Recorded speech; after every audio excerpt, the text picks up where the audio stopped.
right now for anyone watching the show than for me not to be able to be playing new metal as this image is up. At least music from both these bands. But even if I played music from these men who are my friends, this show would get a copyright strike.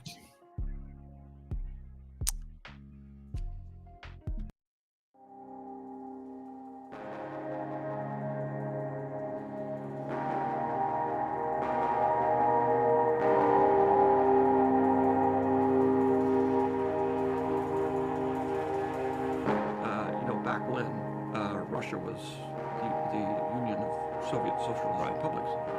And they'd say, oh, but aren't you so glad that you're in America? I said, well, I know a lot of Russian filmmakers. They have a lot more freedom than I have. All they have to do is be careful about criticizing the government.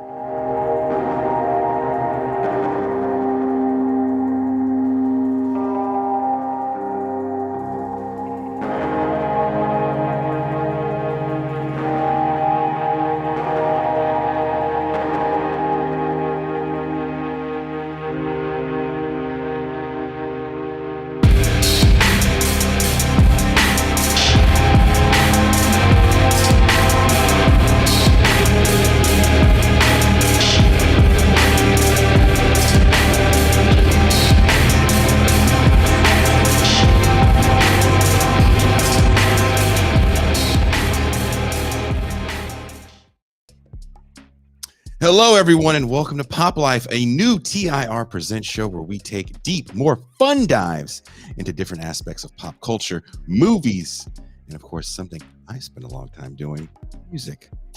Don't forget, if you like what you're seeing or hearing, please hit subscribe and that notification bell so you are alerted whenever we go live. Like I say on the main show, we are constantly adding new shows to the channel, so hit that bell so you can stay notified. I bet many of you didn't even realize we were going to do this today because we used to do it on Wednesdays. But I have been informed by all the white guys that run White Guy Wednesday that it's their day. It was a white guy takeover, and they are commandeering the Wednesday, which was kind of a day we used for different shows. So it's officially, no people of color allowed on White Guy Wednesday. I don't know what's going to play out in February. But one concession that must stand for Wednesdays is the n.a.m.e. Hour with Pascual Romero will always be the last Wednesday of every month. So don't you worry about that. And if you would like to be a part of the live audience for the n.a.m.e. Hour, join us for what we recently had, which was very good. I never saw that movie the other night, Four Lions.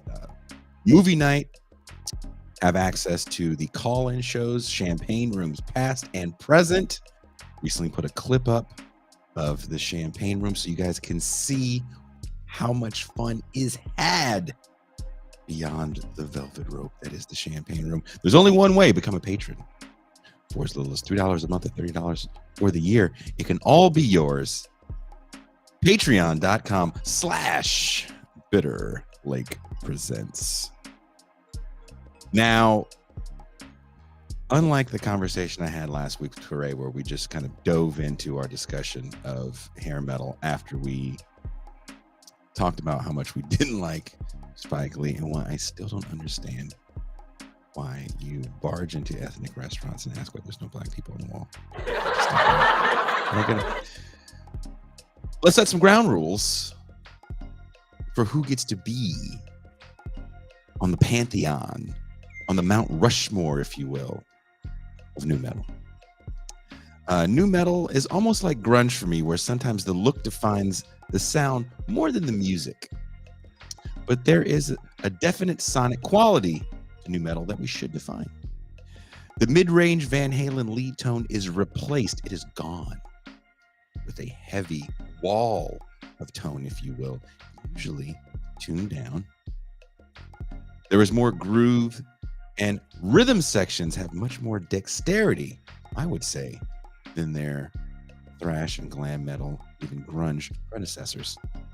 And we'll go from 1994 to 2000 as far as the years of the bands.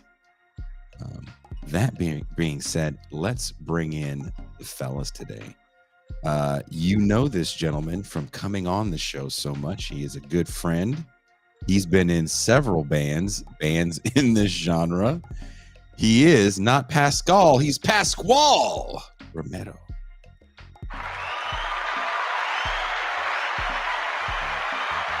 I don't even want to mention all the bands you've been in because they have to show.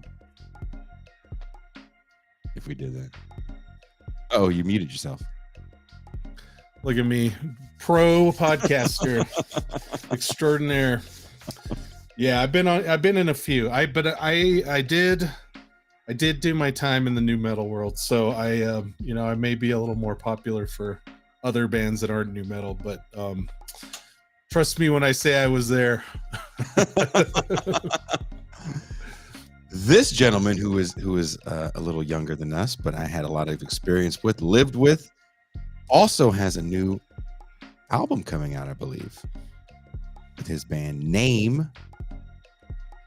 New Artistic Martyrs Expressions. Am I saying it right? I said it wrong, didn't I? My good friend, singer guitar player for the band n.a.m.e., Wes Fareas.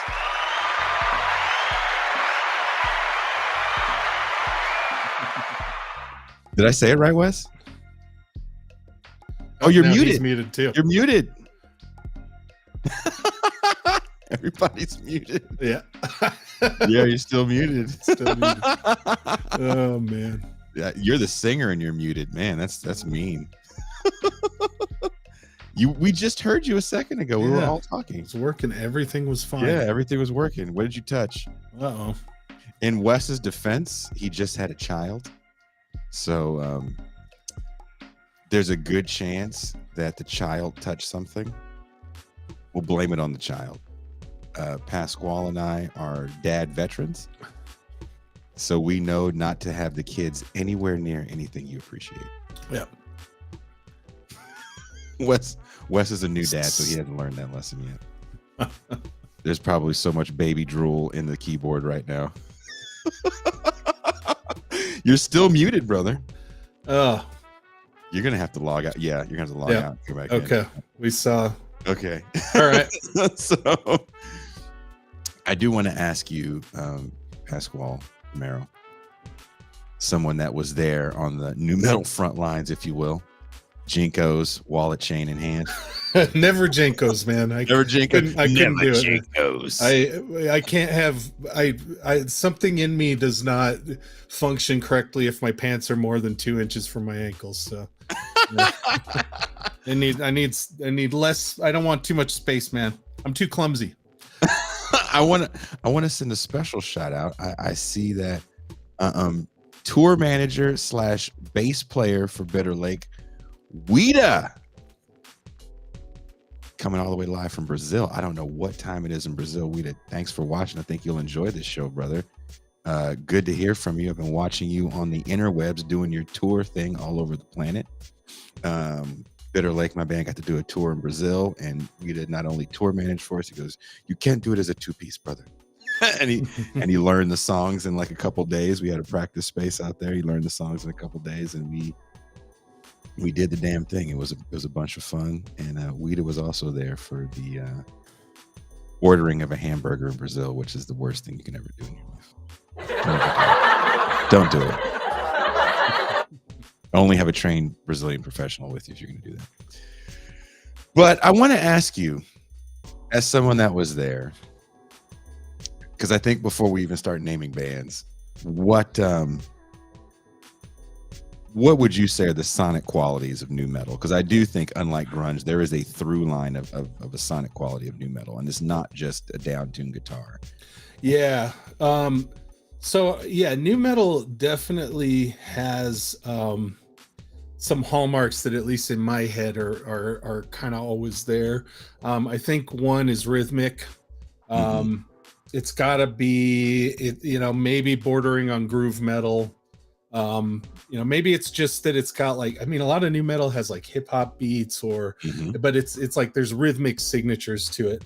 But that's not to say, I mean, there's like a lot of kind of proggy stuff in nu metal too, when you get to like your Incubus and Deftones type bands.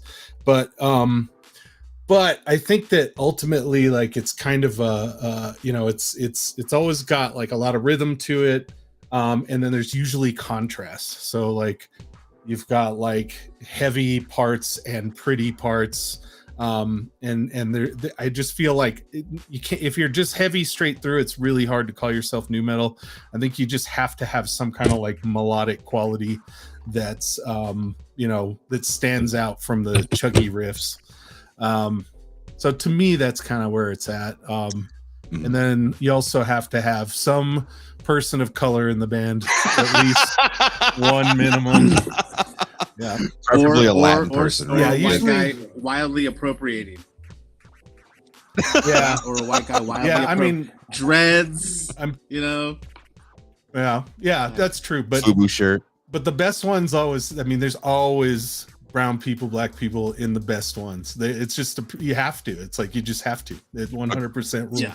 So I'm going to ask these questions first because All right. I want to know. I want to know what bands we're going to include or what bands we're going to exclude. Okay. So I'm going to ask this question first.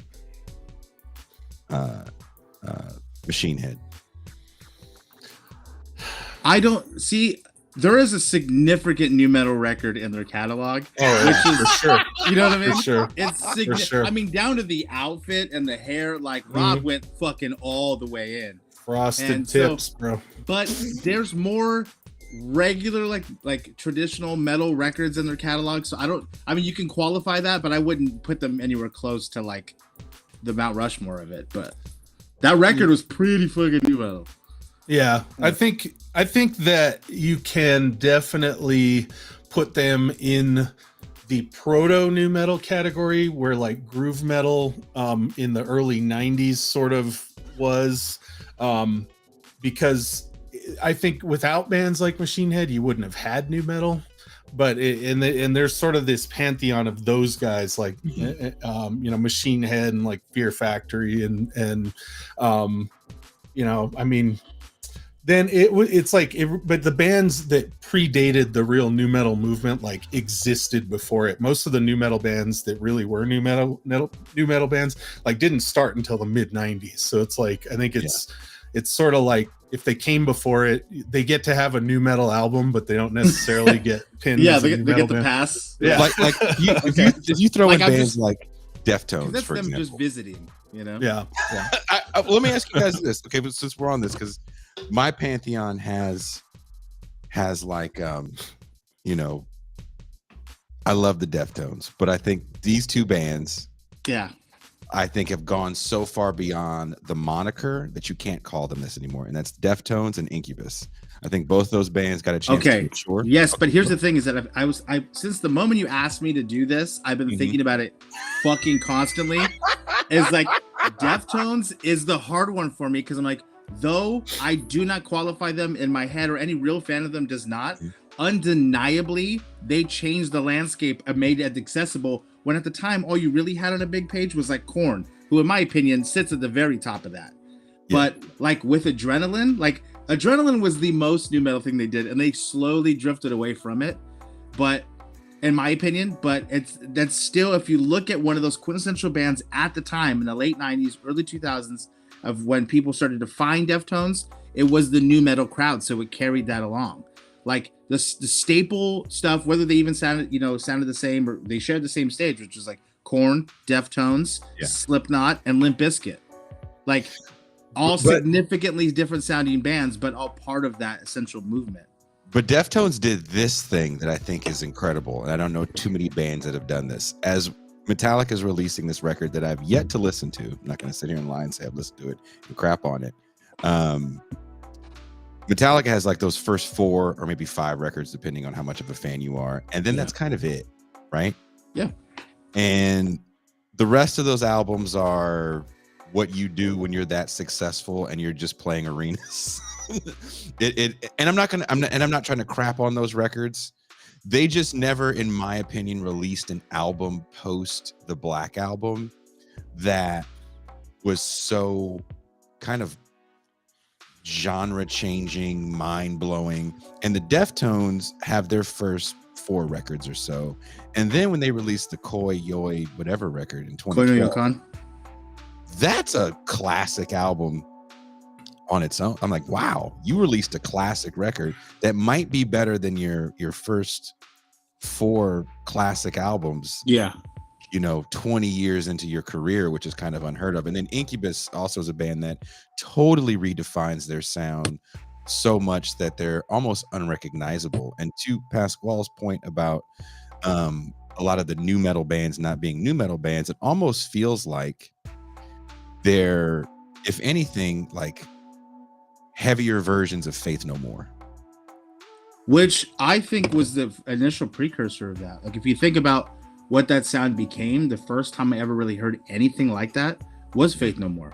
Like, Epic, that song was like a template that some people took and were like, okay, and then tonally changed it, and then maybe changed the lyrics, like their lyrics, to something a little bit more angsty and readable, the manic hair crowd, So like the template, like from down to the slap bass and the groove drums, you look at bom bom bom bom, but you're like, and they're like, we're gonna fucking do that, bop bop bop bop, and just ran with it. So Yeah. I think that was like the template. I don't think that was their intention at the time of doing it. No, just I mean, being if you their listen, themselves. if you listen to Faith No More, like especially Jim Martin era, like up to Angel Dust, you can hear all the elements that new metal pulled from. And I can tell you, like, I mean, just from experience, 99% of these new metal bands talked about Faith No More as if they were like the best band ever exists. And I don't disagree with that. They are one of my very favorite bands, but but they did, like, and it really is all their album. I mean, you can listen to the Mosley albums and the Patton albums up until Angel Dust especially. They all had the elements that new metal pulled from. It was a lot of that kind of rap rock stuff. Patton took it to a different direction. Chuck Mosley was much more of like a skater punk guy, but but Patton kind of like, he did take a lot of hip hop influence into what he was doing, especially on The Real Thing. But even his phrasing and everything, I mean, Midlife Crisis, like that song is all like these very staccato, like hip hop phrased kind of delivery of lyrics. So I do think like Faith No More, whether they meant to or not, like really sparked a lot of what the genre became. And I think that and it's present, especially in the new metal, that sort of like, you had that middle of the 90s super heavy stuff that Korn kind of introduced, and Deftones was doing it too. Like they both had that.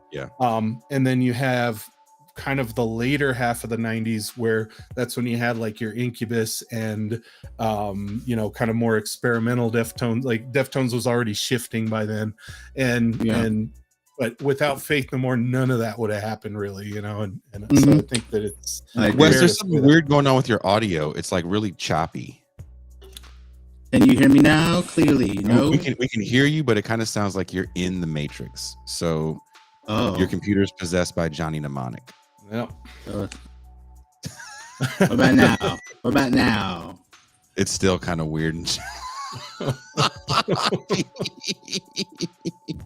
Let me try this. Okay, here, I'll take you off the screen for a second so you can fix it. So now that we got that out of the way, is Deftones on your pantheon of new metal bands, Pascual Romero?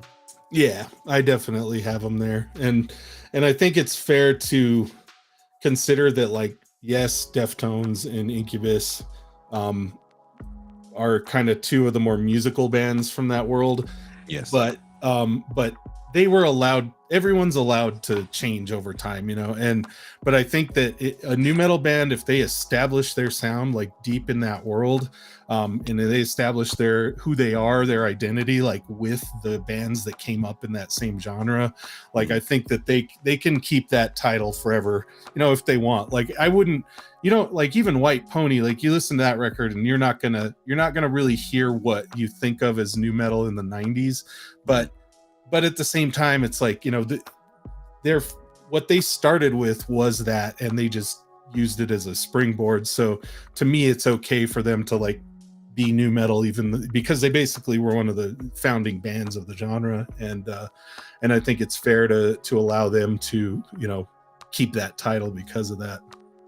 Kind of like Metallica with thrash. I mean, I don't think they've put out too many thrash records in the last 30 years, but that's a good that's a good point. That's a good kind of reference, but that's exactly like they're still one of the big you're four, still in even the though Matrix, dude. I still am. What is I happening? don't know what is going on. Yeah, with your audio. You want to try to come back in again? Yeah. Seems like an internet connection thing, maybe. Okay, here I'll take I don't know what's going on. All right. I see some good call outs in the chat. Suicidal tendencies. I would be perfectly happy to say they had an influence on it. I think a lot of punk did have an influence on it. Suicidal really is, I guess, more of a LA thrash band, but they did bring a lot of the attitude. And again, LA, you know, to me is kind of the epicenter of where it formed, you know, into what we know it as. And thank you for saying that, because I think that's when I think of that first Ozfest. Was it the first or second Ozfest that had all those new metal bands like Snot? I think that was second. Korn. Yeah. Can you hear me now? Yes. Yeah, you sound great. You sound perfect. Whatever you're doing, don't move. Don't move. Tell your wife to make sure the kid does not come downstairs. I know it's the child. It's the best child. She's a mutant child. She's 6 months old. 6 months old. 6 months years old. Beautiful child. Beautiful. But by the way, I haven't said it to you, and I'll say it to you on air. Congratulations on the marriage of the child. Very proud of you. Very proud of you. This is the man on screen right now that we've been talking about on the show, Wes Fareas, who coined the term "Jason, it's tighter than it looks, Myles," because on that tour, I was saying just the worst things on accident. When trying to get a pack in the van, I was like, "Oh no, you don't stick it in that hole because it's tighter than it looks." Look, like I'm carving that on your tombstone. So in the first record, what label were you guys on that first record? I couldn't remember. Life Force Records. Life Force, that was the label. Yeah, the first Life Force released, and the thank yous is Jason is tighter than it looks, Myles. So go find that record and make fun of me on it.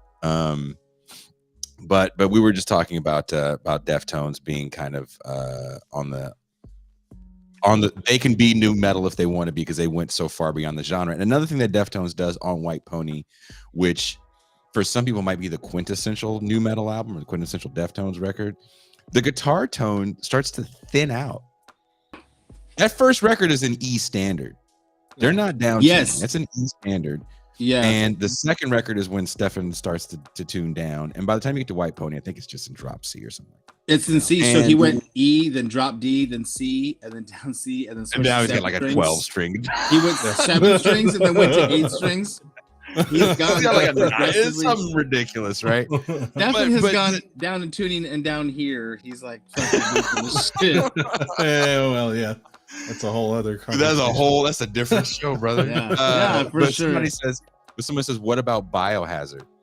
I think of them more as a hardcore band, but again, I think hardcore, it's like you couldn't have new metal without hardcore. You couldn't have new metal without hardcore. You couldn't have it without the rap rock that became new metal. You couldn't have it without punk. Yeah. You couldn't really have it without groove metal. I mean, I don't think new metal as we know it would have existed without Pantera. You know what's interesting?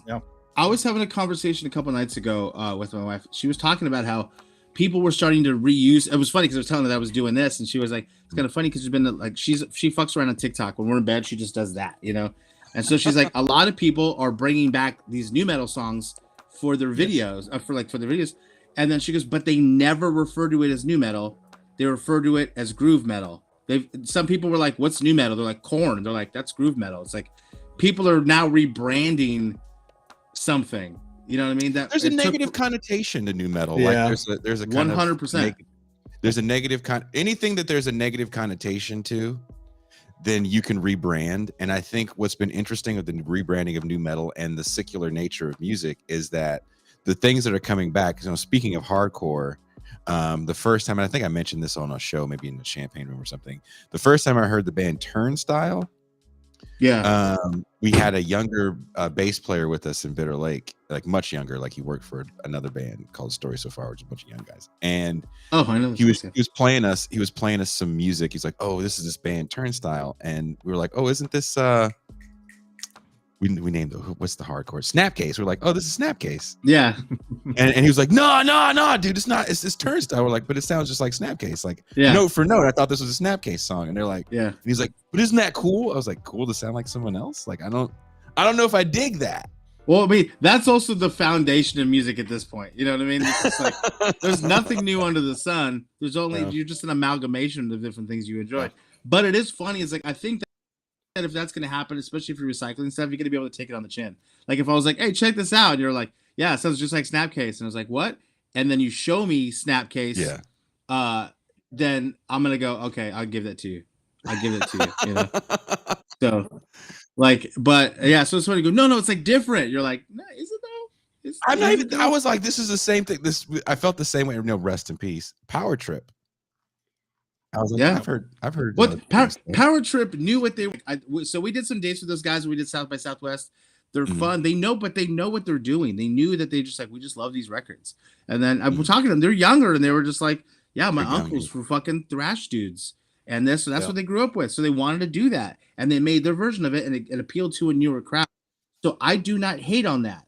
I don't at all, not even a little bit, because they're just like, we just love these records. We all grew up together skating and listening to these records. This is what we like. This is what we want to do. I'm like, fucking, I can't hate on that. Like they wanted to essentially make a tribute, situation, and they did, and it went well. And I'm glad it's reached out to a new audience, but they're not trying to like pretend that they invented this new genre. They're not trying to like we're doing something totally different. You know what I mean? Like there's a lot of bands that try to reinvent the wheel or try to convince you like, look what I did. You're like, I saw this 25 years ago, but they knew what they were doing. And I just like that they're opening up to a younger audience about it, but they're at least not trying to be something that they're not.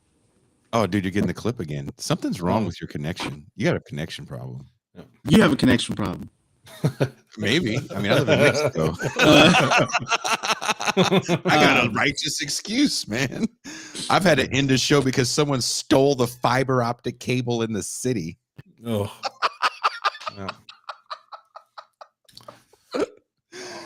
That's amazing. So here, I'm gonna throw another band out and ask if they belong on the list. Sevendust. That's so hard for me because I love Sevendust still. Donk hit me up the other day. Oh, dude, you're in the Matrix, bro. You're in the Matrix right now. You gotta figure out how to get out of the Matrix. Oh man, Neo got you. This is fucked up, dude. Oh man, is the video okay? The video is fine. It's just the audio sounding like Max Headroom. Yeah. Yeah, dude. Max Is Headroom. It still sounding weird? A little bit. Not as weird as before. Now maybe it's when you get loud. Yeah, maybe it's when you get loud. Oh, I don't know. Is it? Okay. So if I talk really quiet. I mean, it's a little bit. I just basically think your internet is racist. Yeah. Typical. I have too many brown people on the screen at one time. Typical racist internet. The internet is like, It's because we're not talking about. It's so Max Headroom right now. You gotta fix it, dude. It's on some Max Headroom shit again. I don't know what the fuck you're doing over there. Pascual Romero. All right. Where does Sevendust sit for you? Are they in this? I feel like they deserve to be there. I think that they're not quite a founding band of the genre. Mm-hmm. But at the same time, I feel like they have better represented it in the last, God, they've probably been around almost 30 years now too. I mean, I think 97 was probably the first record hit. Yeah. So, 25, 26 years. They've been such a pure like representative band of the genre for so long. Yeah. And they, I will admit I'm not real familiar with, stuff they've done post maybe mid 2000s, but every time I hear them, I'm like, that's them. Like it's, Lejean's voice is very recognizable, but also their songwriting is really like, you know it right away. They cracked the code for rock, large choruses, and like good music. See, by that kind of logic, I always kind of see them as just a rock band, like a heavier rock band. Like they should be where having Foo a Fighters heavier are. Yeah, it's like they have a heavier tone. So they have what I'm not so comparing them musically, but it's like elements of like what Soundgarden had, where it was like some songs walk the line of it being very metal, but then Chris Cornell grounded it in being their genre of rock. He would sing over it. Where some of these riffs, you're like, I'm expecting growls and sounding like Neurosis vocals. You know what I mean? But you're like, nope. And then the next song is different. So I think Sevendust kind of did that. They just adopted what would be a metal tone. Because it clearly was. I mean, like I played those riffs all the damn time. There's heavy, low, and distorted fucking drop B riffs, and they were super heavy, but everything had just incredible. Lejean has one of the best rock voices, I think, in all of music. Yeah. I always have thought that the motherfucker can still sing flawlessly. It's ridiculous. So would I give them a nod because they can play on those bills and get away with it? For sure. But I don't see them as like, when I think quintessential new metal, I don't think that. I just don't see Sevendust in my head. There's something about a groove those dudes hit, and as the music changed, what's kind of interesting to me for them, and I would love to know their story, because I'm sure they rode the heights of success like everybody else during that time period and sold a bunch of records, and then it fell off at some point in the 2000s when it kind of fell out of vogue. But they've adapted and matured in a certain way, because I listened to their last record. Is pretty damn good. Again, great hooks. You can hear the stuff on the radio, and I'm like, man, these guys really they're just so damn good. And Morgan is one of the best drummers in just rock music. He's super solid. I mean, if you really a big thing other than John's voice, which carries the band, is that they have so many good fucking riffs, even if it was just like one note. You know what I mean? Yeah. Like but they have their rhythms that they have, which essentially, if you slow those down, those would be the heaviest breakdowns in a hardcore or deathcore or metalcore band. Oh, yes. You know what I mean? Yes. If you just added heavier vocals, just change the context of that, it would change. It's so funny to see how these interchange. Actually, recently I was talking to Jeremy about it, and we were listening to Korn songs, and we're like, if you just changed Jonathan Davis's like over certain songs and added like Scott Kelly, you're like, yeah, this is a Neurosis song. This sounds like Neurosis, right? And then but you hear I hate my life, and you're like, okay, that's what makes it be metal too. So it's like the vocals of any of these projects are essentially what makes or breaks that too. Because the riffs, though helping it along, it's definitely the lyrical content and the stylization of your vocals. You know what I mean? So, because if you were just doing like death metal growls over all this stuff, it would just be heavy sounding to you, and you'd move on. What about Fear Factor then? Because they come out during the. You don't think they're a new metal band? No, I don't. I hear like an industrial. I think of like an industrial metal band, but I don't think of new metal. Like their stuff was more accessible to a straight metal, like the Pantera crowd, the Slayer crowd at the time. Then, you know what I mean? No one was like Korn, Limp Bizkit, Fear Factory. It wasn't necessarily that. It was like Disturbed, Linkin Park. You know, like these are the bands that were kind of in that sect. So I don't think so. When I think that, because by that logic, you can say, oh, he's down-tuned 7 strings with heavy chuggy riffs. By that logic, Meshuggah could be in that. You know what I mean? But I don't think Fear Factory, especially in the first few records, I don't think they're new metal as much as they are just like more of an industrial metal band. Now, Pascual, you have Fear Factory ties. You've sang on stage with Fear Factory. What do you think? How do they define themselves as someone that's in part of that camp? So yeah, it's hard to think of what I'm at liberty to divulge from my conversations with Dino over the last 30 years. That's fair. But I will say that Dino was very aware of new metal Mhm. And Digimortal was definitely leaning hard into that. Yeah. But the thing is, and this is something that he'll stand by, and I will endorse, is that demanufacture. I don't think new metal would have ever happened without that record. Whether or not Mm. whether or not you know, rap rock and stuff like that would have continued is kind of irrelevant. But the riffing and the contrast in those songs is something that became kind of a staple of new metal. Although Fear Factory certainly hits it a little harder, especially with like the locked in double bass stuff and things that are a lot faster than you would really hear in new metal. Yeah. But I think that the tonal quality of it is there. The down tuned, 7-string really wasn't a thing for the most part before that, at least in metal. There were a couple albums that had guitars low like that, but they tended to be more like sludge and doom bands, and I guess Carcass. But the truth is that and I guess I won't tell details, but like Dino has a lot of ties to Korn and a lot of those bands. Mhm. And there are songs that Korn has done that are like very much I wouldn't say Dino would ever take credit for, but he's like, I've worked with, I've been around those guys and I've shown riffs to people and I've heard them later on. And so I feel like whether that's Dino just kind of talking or what, it feels like he still always had his hand somewhere in that world. So I think, like, for sure across their library, they're an industrial metal band. But it's kind of undeniable that band had a heavy influence on what happened to metal in the 90s.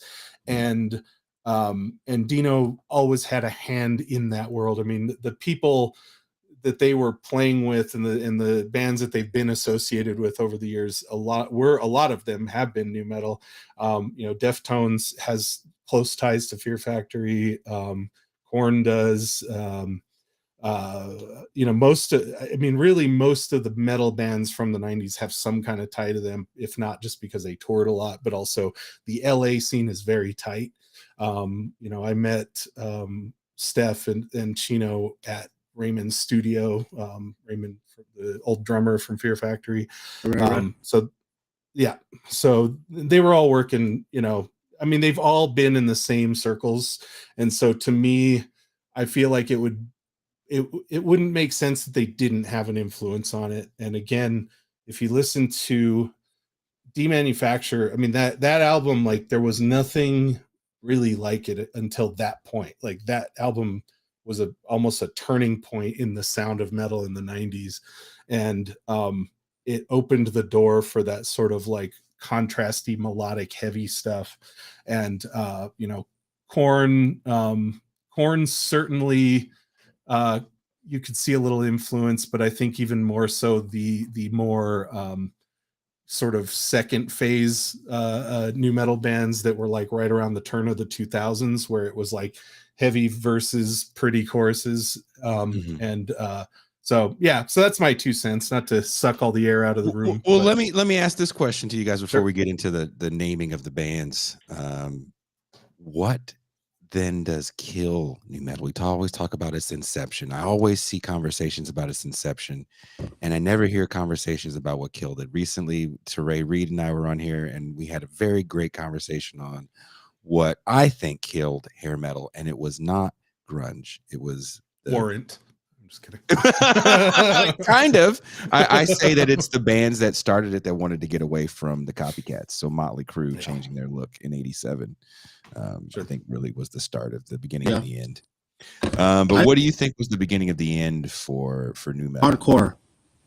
Hardcore. Trustkill, Ferret Records, like those bands, they all came out at once, and then it stopped being cool to wear the baggy pants, and it was cooler to wear ankle socks and camo shorts, and to especially I have a shit ton of friends that, like, at that time especially, had gone from being these tortured souls and you know, just stealing booze out of their fucking parents' liquor cabinets and shit like that, to then becoming straight edge and becoming angry and you know, just beating the shit out of each other in fucking pits and you know, just that whole thing. I think that where new metal was helping people through a hard time, you know, at the time, especially angsty teens, like not wanting to feel alone, trouble with parents, just adolescence in itself, just the difficulty of going through high school. When those people got older, they just got angrier and they got more focused, and it wasn't so internal. It wasn't hurting yourself. It wasn't the you know, the self-deprecation. It was about trying to find another community which had a little bit more positive atmosphere. And I think a lot of the bands that came out saying we're here together, kind of like what n.a.m.e already did, but then they brought it back. So that was a resurgence of that, of being like the straight edge movement, which became a little bit more militant at that time too. But it was something to bond over. It was an easier, accessible thing, I think, for people to bond over. Where it was just show up to these fucking shows. You're not gonna be the best show, but if they got the fucking those breakdowns, you just get in the pit and punch each other right in the fucking face, and then hey, shrug it off and go to fucking Taco Bell, go home. So it's like, so you're saying it was the trauma bonding of suburban angst. 100%. They needed something. They needed something more. They needed something more. And then sometimes just sitting in your room and cutting yourself wasn't enough. You wanted a community, and I think a lot of hardcore, like straight hardcore, opened up that community base, because then they all started developing crews, and some of them still last today, you know. But you know, I should have had, you know who I should have had on this, who's actually kind of would speak to that, as James Hart from 18 Visions. Oh, Hart. Jimmy Hart. Because 18 Visions, you know, comes around in the late 90s, kind of towards the end of this new metal thing, but it's also people that grew up listening to, because we're all about the same age, you know, Korn and Deftones and all that good stuff, Totally. but also being old enough to remember the first wave of thrash and having that be kind of an indelible mark on your music maturity. Pascual Romero, what do you think is the beginning of the end for new metal? I do think hardcore had a hand in it, but I think the real nail in the coffin was the metalcore scene, because it was so mainstream. And you know, bands like Killswitch Engage were sort of starting up in that second, like highly radio friendly wave of new metal. And I think that you know, they were like, hey, you know, the musicians, you know, guitarists were like, this stuff's boring, I don't like doing this 020201 shit, and you know, like the leads suck and no one's doing anything interesting. But they took hardcore, like chuggy rhythm and groove, and then they added, you know, like a dose of like Iron Maiden to it, with, you know, pretty harmonic leads and stuff, and then again pretty sing-songy choruses with heavy verses. So to me, like, you know, because the sort of when my career I hate to say took off. I mean, when I was fully doing music for a living and on record labels, in the early 2000s, it was when that cusp was happening. You could actually buy food at the Rainbow. Yeah. Yeah. Believe it or not, I actually got paid to make music at that point in my life. And the interesting thing was that you could see a lot of the new metal guys sort of like jumping ship to these early metalcore kind of bands, you know, and then you had like people getting super interested in like, you know, In Flames and At the Gates and some of the more like melodic death metal from like Northern Europe and stuff. And like they were trying to kind of suck that into something a little more digestible by the, you know, the Hot Topic crowd basically. And what I thought they were doing. And you know, and I think that was like, you know, and there was, yeah, I see Converge mentioned there. That's a great one, Botch. Those, like, there was a lot of stuff around that, you know, you had like your Zayo and your, you know, Norma Jean and stuff that were all tangentially sort of in that. I think also just because we were all playing shows together. And but like that's when just nu metal took, like, because I was in LA at the time, and nu metal went from being like the only thing you saw at the Whiskey on a Friday night to like in a week it was just like boom, like gone. Now it was just like, you know, when I was in this moment, like stuff like that.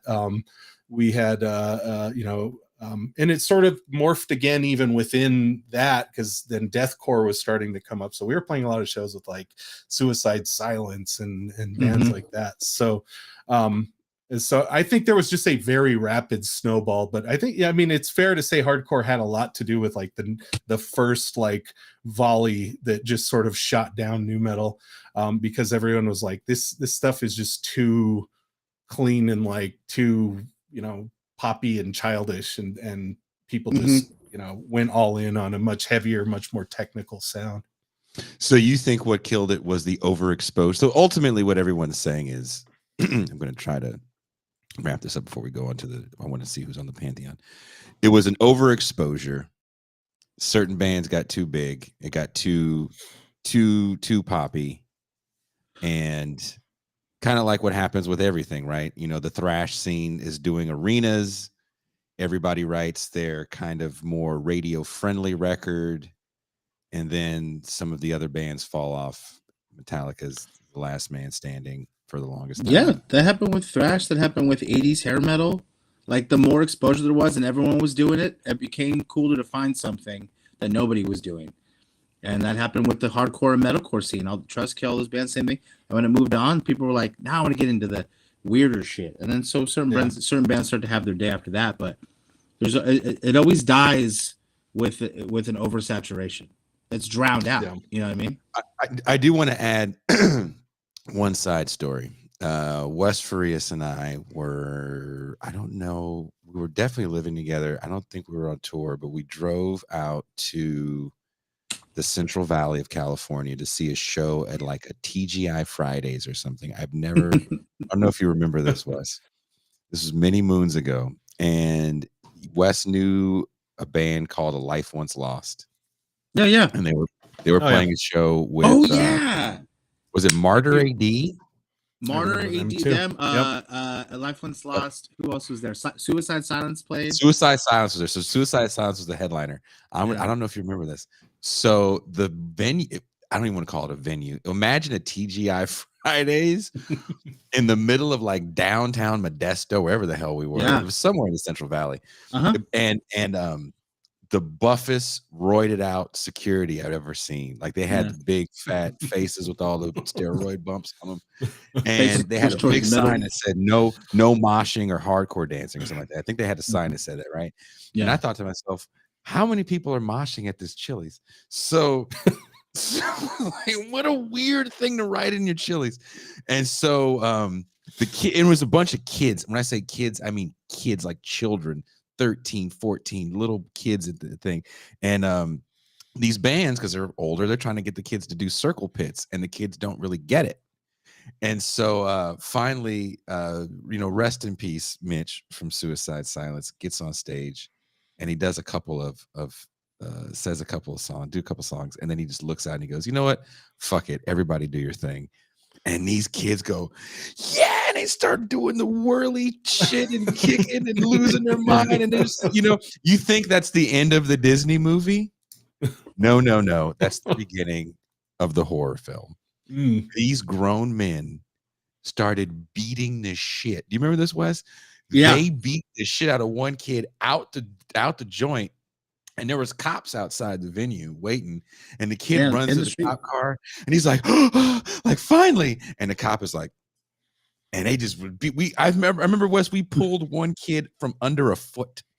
Yeah, because I remember they're spilling over like the back patio rail, like it's fucking 20 days later, and they're just bodies spilling over. And Jay and I are sitting there just one thing I do remember too is we're watching this, but our faces are like, there's just like a flurry of fire. We're just going, that's crazy. Like, we were just like, watching it like Just- we were watching a show. Yeah, it was like watching a movie. Like, boof, like these kids are just like when he says like, just do your thing, and the kids are like, yeah, and they start doing all that shit, Uh-huh. and it's like la la la la la. And then the security came and just like, boop, boop. They were just, I was like, Yeah. just Whopping. kids hitting the ground, man. Mhm. Oh man. Oh, that was the most brutal thing I'd ever seen in my life. Okay, now.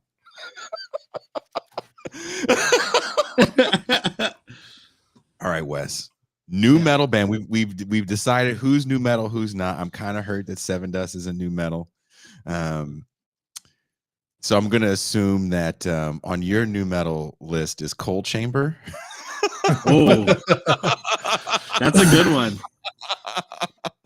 No, That's a good who's on your? So you have 4. Who's on your? If I, who's on if your I Mount had to Rushmore? think, so I thought about this. If I had to think about what you look at the time, whether I agree with it or not, I'm trying to think of something, even if I don't agree with it. It's hard to think about 4, but I have like a general top. Top. Is that you should know better? Fuck you, Eddie. I don't know RVD who that podcast. is, but that's hilarious. That's Eddie. He's got a great podcast. All the people that we're talking about, he's interviewed like half of them. He Oh, said, okay, awesome. Yeah. Which Eddie released Not that one Eddie with from DJ Suicide Lethal. Silence. You should release that one with DJ Lethal. Do that. Is that Eddie from Suicide Silence? No. No. Okay. Oh no. I know Eddie. He was I'll plug him later. So bands like Korn sits at the top. Limp Bizkit is just a household name for new metal. Okay, Limp the Bizkit. time. Okay, interesting. I wasn't a huge fan of them, but I also think a huge one was for selling marketing wise as Linkin Park. You know what I was gonna say? Okay, before you say that, here I'll let you. They I'll had let you the do it. whole fucking formula. You know what I mean? But I was gonna say records, and I forgot to say this: record sales don't matter. Yeah, but I Do you mean, I still just put Linkin it Park made it accessible. in there? Linkin Park was one of the more accessible because they were one of the only bands at the time getting actual radio play, like steady radio play. Like 9 songs off that record were fucking singles. They made, you know what I mean?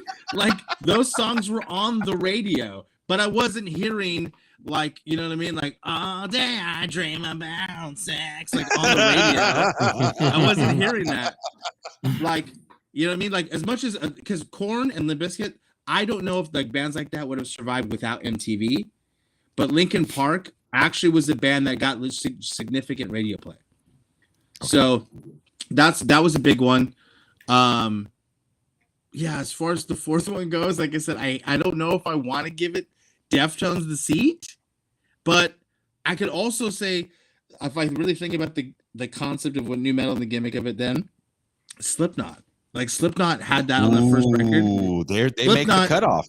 Exactly, it's because like they eventually to me became more of a metal band, then kind of a rock band. They experimented this, here and there, but ultimately they still had the formulaic aspects of new metal, where it was like angsty vocals, the you know what I mean, like laughing on the track and shit. So. See, Eddie, that your list is my list. That was my list. That's the Mount Rushmore. So, but Slipknot could replace the Deftones because they had the masks, they had the angst, they had the DJ that Sid barely did shit, but he just goes and everyone's like, "Yo, like that was it." You know what I mean? That's all you needed.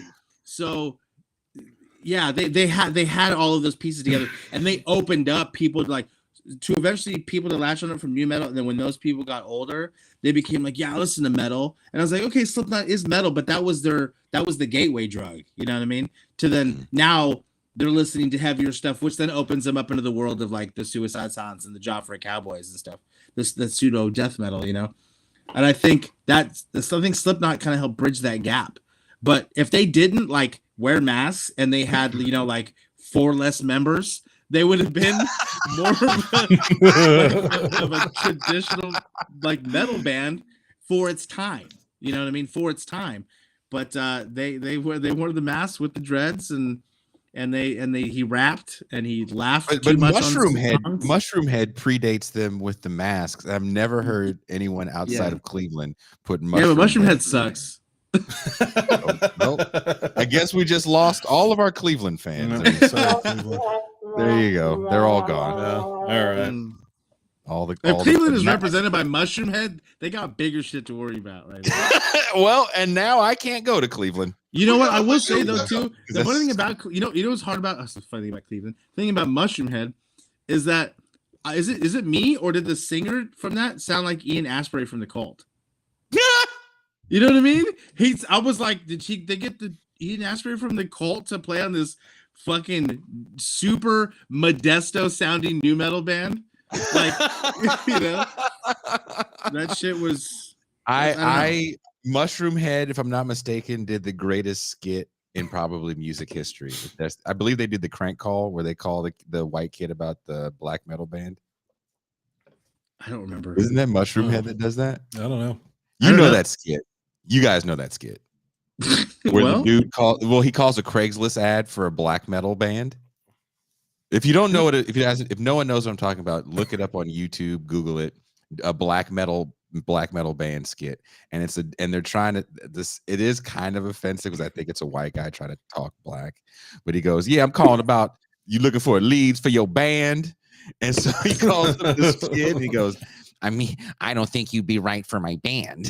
And then the guy goes, "I would not be right for your band," and then he goes, "I don't think you'd fit the bill." Yeah. You never heard that? And he goes, "You said you want a black metal band. You don't want any black people in your band?" And the kid goes, "When I mean black metal, I mean dark and evil." And he goes, "I'm evil."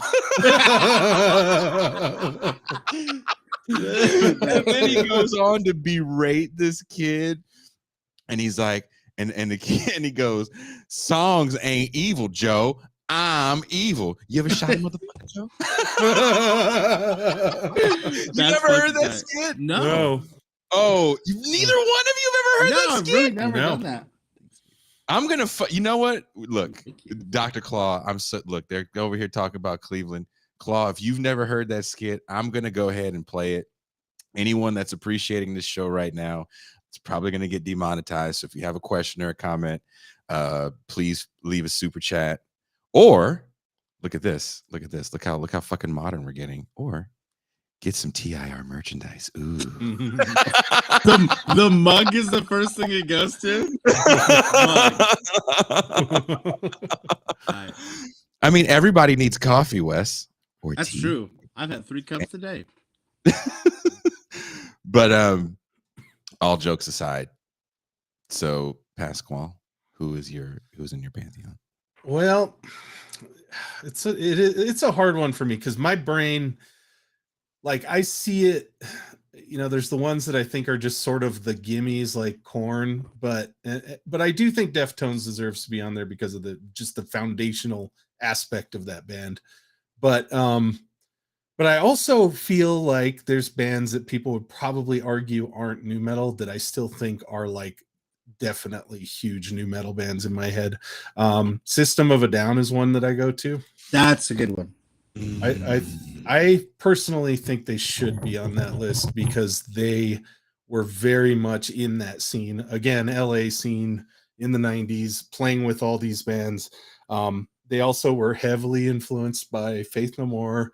Another influential band, I don't know why I haven't mentioned them to this point, but I think Fishbone had a huge influence on new metal. Interesting, yeah.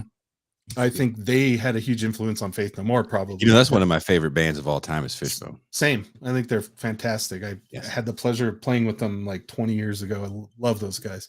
So I think I will put System of a Down, Deftones. I think I have to put Korn on there. I don't even really love that band, but and then I mean, see, Linkin Park is a good choice. I agree with that, but I think I'm gonna go maybe a different direction and probably. Oh man, I mean, Slipknot is a good one too. Yeah, I mean, God, but then I could also say someone super shitty like Disturbed. That is in fact super shitty.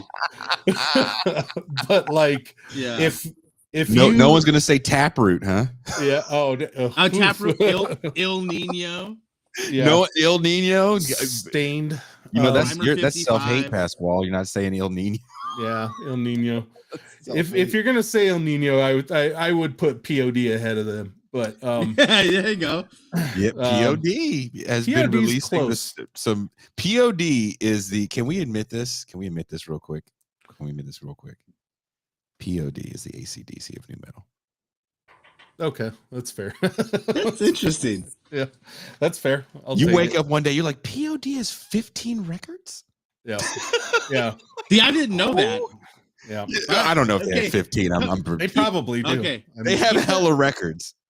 I will say that one of the greatest songs ever is the song that they wrote for the Matrix soundtracks with the dude with Living Yes! Sacrifice. hell yeah, dude. Sleeping That Away. That Sleeping Away. dude, hell yeah. I love that you Dude. mentioned that song, dude. I That was song, just listening to that yesterday. that Give me one shit is second. I so gotta- underrated, dude. That shit's underrated. Yes, Sleeping Awake is a great song. Is God Wes damn. bring in the singer?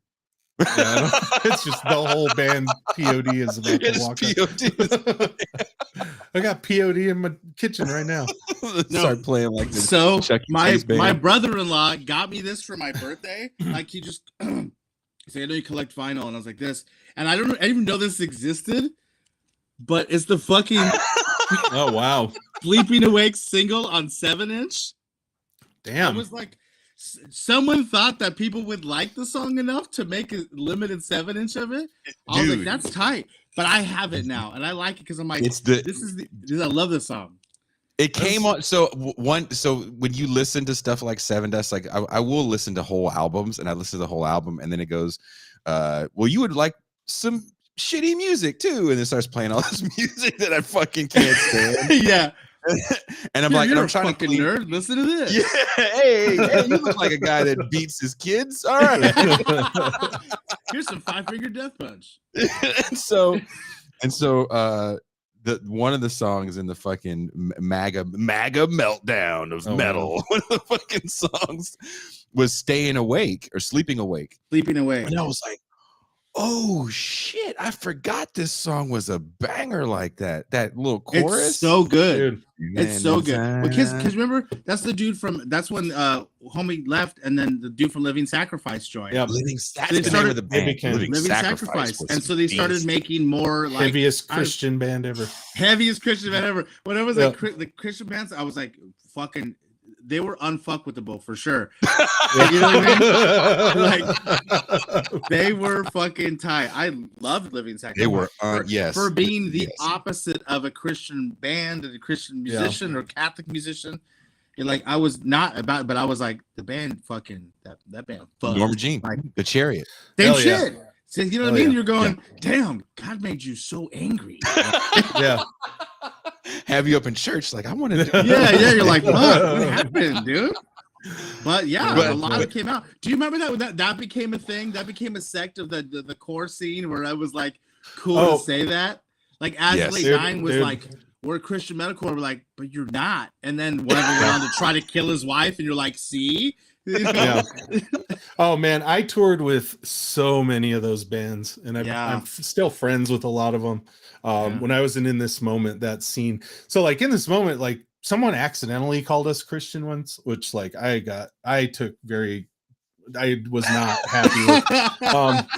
But and like it was just like people. I don't know. I was like, I don't know what prompted it, but it was like a lot of those bands we were playing with were Christian, but like I didn't even know it because like they drank like the rest of us and they acted like the rest of us, and like I was talking all kinds of I mean, I was wearing Morbid Angel shirts and Deicide shirts. Like I've always like looked heavier than the bands I was in, and so it was like Yeah.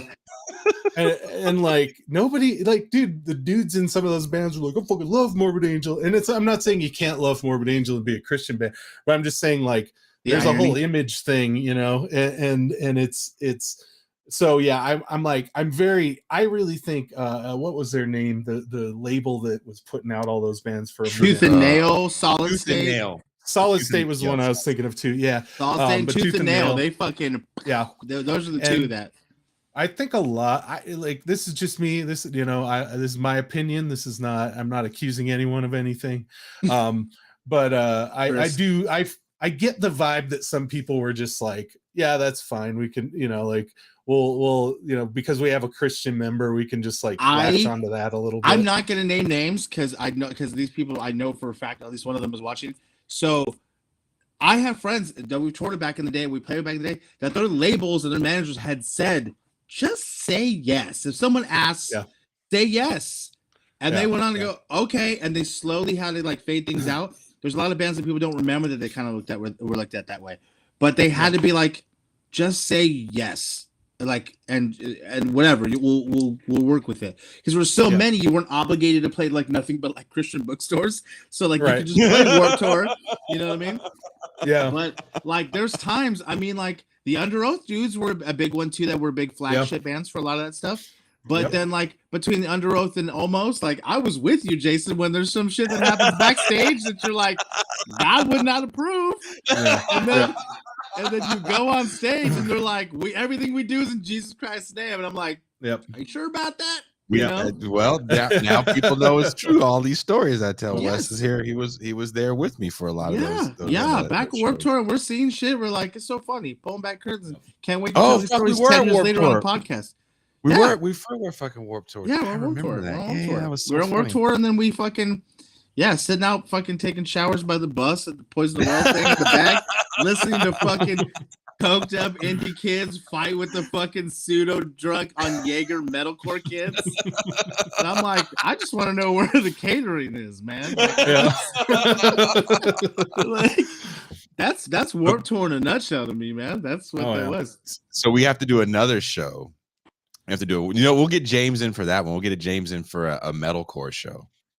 That'd be cool. Speaking of metalcore, before I give you my four, I heard a really good song today by a band of grown men that made me so proud to be an old man still trying to play heavy music. Better Lovers, which is pretty much the members of Every Time I Die and Greg from Dillinger. Yep. Did you hear that song today, Pascual? I haven't heard the song, but I saw the announcement that they had done something. So, super groups have a tendency to sound not good to a lot of people. Like I know a lot of people hated Audio Slave, and I was like, well, it sounds like what it is. Yeah, it's 100. Yeah, what did you want it to be? Like that's literally what it sounds like if Chris Cornell was karaoke Rage Against the Machine song. Like some of its parts, man. Sure. It's the sum of its parts, right? But this blew me away. You know what? I do believe that. Like, so that band. Okay, so I will say off the bat that I sent them the link to some of this. Some of these guys are some of my oldest friends. Like I've known some of them for 20 plus years. I love these guys to death. They're all close friends of mine, and from 3 different walks of life. Now they're in one band. But I can comfortably say, undeniably, they're exactly what I thought they would sound like. You know what I mean? Which is not a bad thing. Which is I'm fine with that. It's a great thing. It's great. So it's fun that they're doing something, and they kind of went, "Fuck it," you know what I mean? And they're like doing anyone that hates Audio Slave. What the hell did you think it was going to sound like? Yeah. Sounds like that's a great question. Like. We should have a whole episode on that. Audio Slave. I saw Audio Slave live, and I was like, And then they did Seven Nation Army. Yeah, I can't listen to the regular Seven Nation Army because I heard Chris Cornell do Seven Nation Army with pretty much Rage Against the Machine, and I was like, oh, I think that's what Jack White wanted. Yeah. Totally. I think this is the sound that he was. You actually brought up a good little segue point to that. There's a lot of the new metal bands that came out, and they all did an old cover, like an 80s cover. Like Orgy made their name on covering Blue Monday. Yeah. And there was somebody else I'm trying to think of that they did another cover. There's like one of the LA Orange County bands. Yes, but Limp Bizkit did that with fucking Faith. That's what they sold $3 bill, y'all, based off that fucking song, because nobody really gave a shit about Counterfeit when that song came out. But I liked that song, Counterfeit. It's actually pretty good. But Faith is what put them on like a Carson Daly TRL level. You know what I mean? Ooh, and it was there. Yeah, I went there. I dated the fuck out of all of us right now. One fell swoop. Jesus.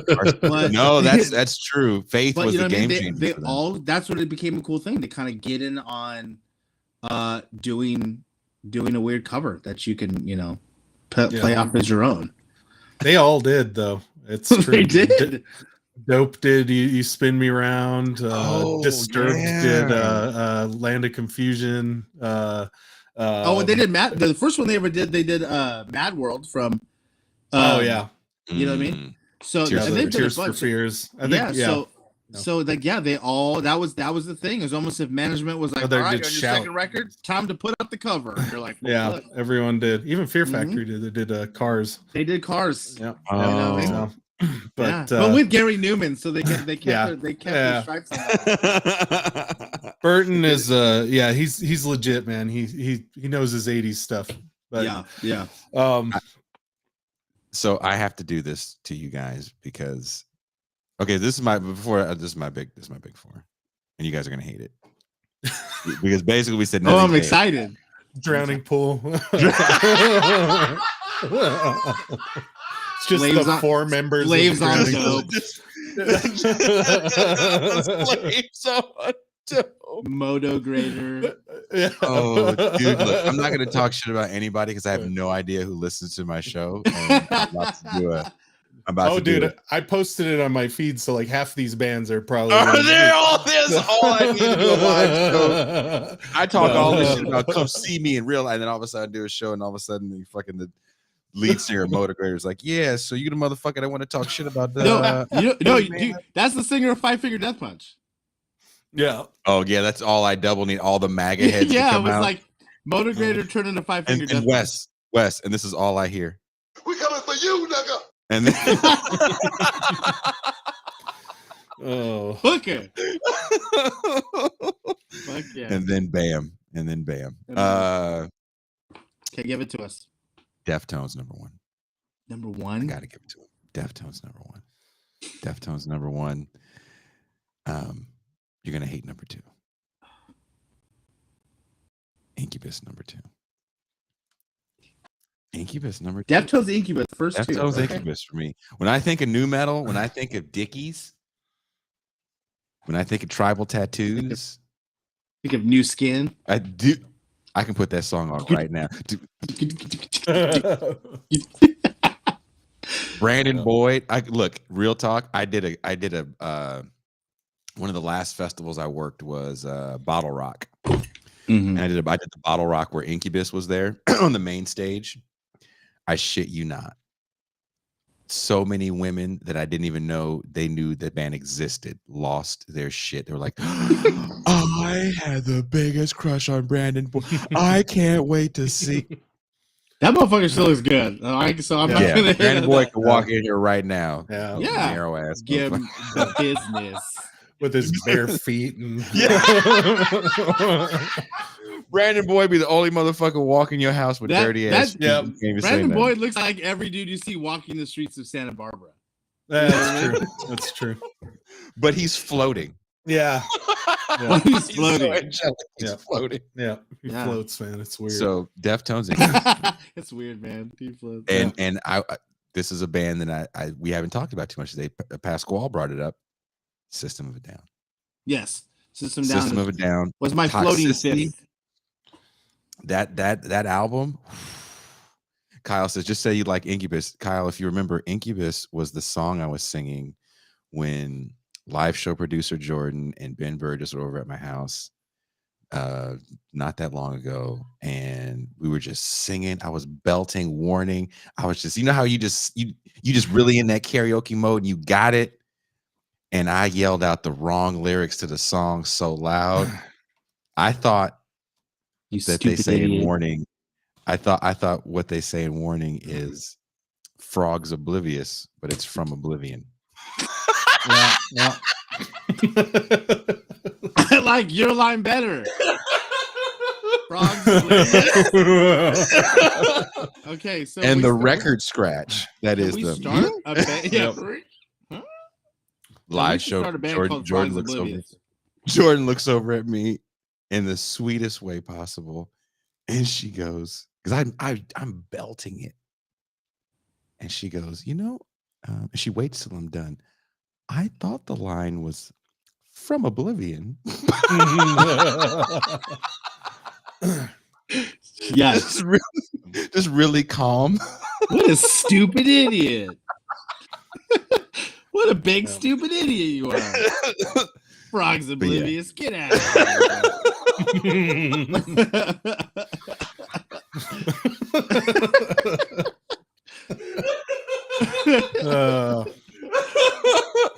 You'll never look at a reptile the same way again. Nope. Nope. Confused frogs everywhere I go.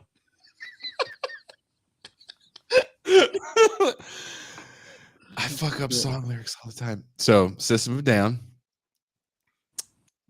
Slipknot.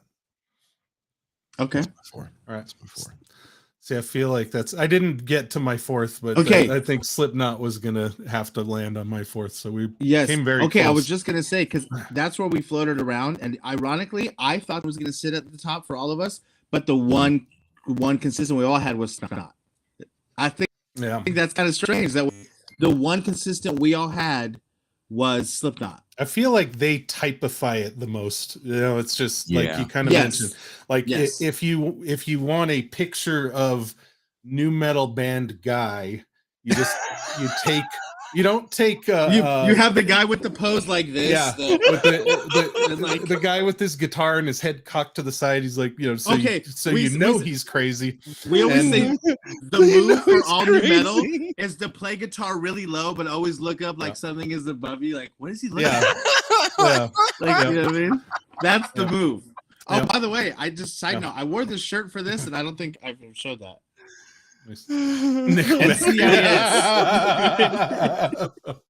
Is that a Meth Syndicate shirt? Yes, it is. Yeah, nice. I have a Meth Syndicate poster back here. Yeah. Yep. I had to get that stuff's good. NCIS. Yep. Nickelback, Creed, Incubus, Stained. There's your top four right there, baby.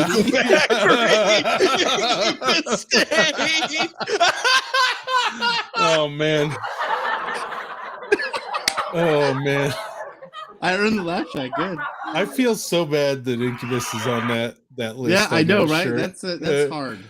I legitimately like Incubus. The rest of those bands fucking can fuck off as far as I'm concerned. What did you say again? What was it again? You said Nickelback or Incubus? Creed. No, Incubus, Creed. Nickelback, Creed, Incubus, Stained.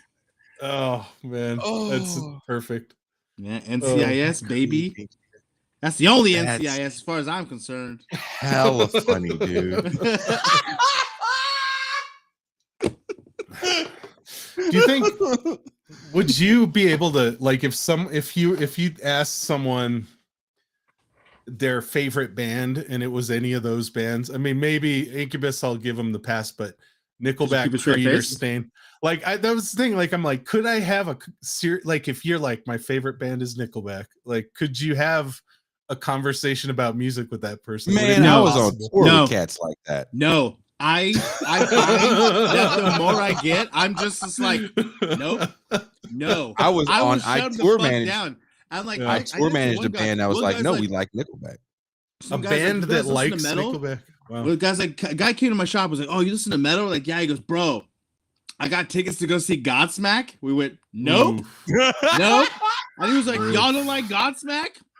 And I was like, nah, you're one of those dudes, right? Like, there's a difference between these guys and those dudes. They're like, I fucking love metal, bro. And smash like a fucking Rockstar energy drink on their Fox Racing hat and just like, I fucking love metal, bro. Fuck yeah. They come in to get a Monster Energy tattoo. And, man. Jason, every time I'm slowly allowing you to lose any potential. Oh, that's okay. That's okay. Look, dude, you have no idea the people that I've pissed off in my industry already by just being myself. People go, we hate, this is what they say. The music is so abrasive. I'm like, really? Yeah.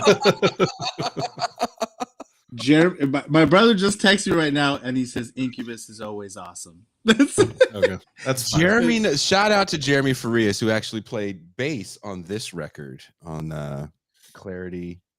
Yeah, Clarity Amongst the Rubble. That was a really hard record to do, and Jeremy played bass on that record. Jeremy Fareas, who plays in Name with Wes Fareas. Before I play this really funny clip, you have something that's about to come out. Wes. Okay. One thing I can't talk about yet, but I will say this did you get a deal? Is that why? Well, right now we have a sale selling off the rest of the vinyl. We have a limited run of the vinyl for You Are Mostly Nowhere, which is our second record. I can't say officially that we're doing something that I can't confirm on the first record, which is kind of one of the biggest things we've ever done, but that'll happen soon. Is Mike Gianelli coming back? So, fuck, that's a whole different. That's 3 different episodes of a podcast talking about that shit. And then we are doing. What I can say a little bit of is that we are doing LP3 right now. We're dealing with it right now, finishing kind of the pre-production stuff. We're going to be recording with Scott Evans, who worked on Thrice and Callan Walled City and all that shit. So we have that. It's a batch of entirely new material. For the first time, we're not really playing any of our live stuff, or the new stuff live.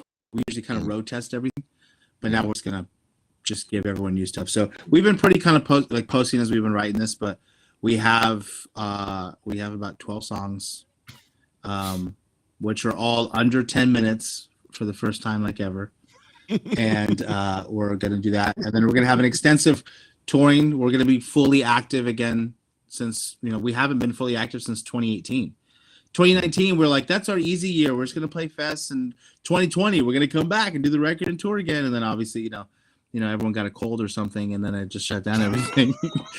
So we lost steam with everything, and then so now we're back full time, and we're excited to get out there, and we're going to announce a lot of new things that involve all of the records slowly but surely. Pretty much every month, look out for something. We're doing something with everything we've ever done, but on a much bigger scale. I can't talk about the labels situation yet and stuff like that, or the touring situation yet, but there's going to be a lot of really cool things that we're actually excited about. I'm not like that guy like in an interview that goes, some exciting things coming up. Like, no, we're genuinely excited about these things, and it's cool after feeling dormant and irrelevant for 4 years to come back and go, hey, people still kind of give a shit. This is cool. Like, I can actually kind of do this thing. This is kind of nice. Pascual Romero, I know you, like me, release music for the fuck of it, and don't really play behind it. You do music with your lovely wife, kind of like the Partridge Family now. The kids are old enough to hold instruments. That's tight. Yeah. Felix is playing bass too now, so we got. Is he? Yeah.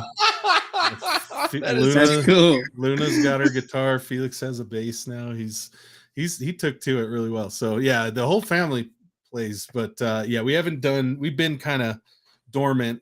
Devil's Throne, we've got an EP on the burner, man, but it's just, we're on our own timeline. And Teledon Records luckily does not put me under any pressure to finish things, so which is probably to their detriment, but that's always nice. But I'm on, I still do the stuff every once in a while. We'll put out a new Strangled by Strangulation song. So there's that. I actually do have an unnamed project that there is a song currently in the works, and it may just come out a song at a time.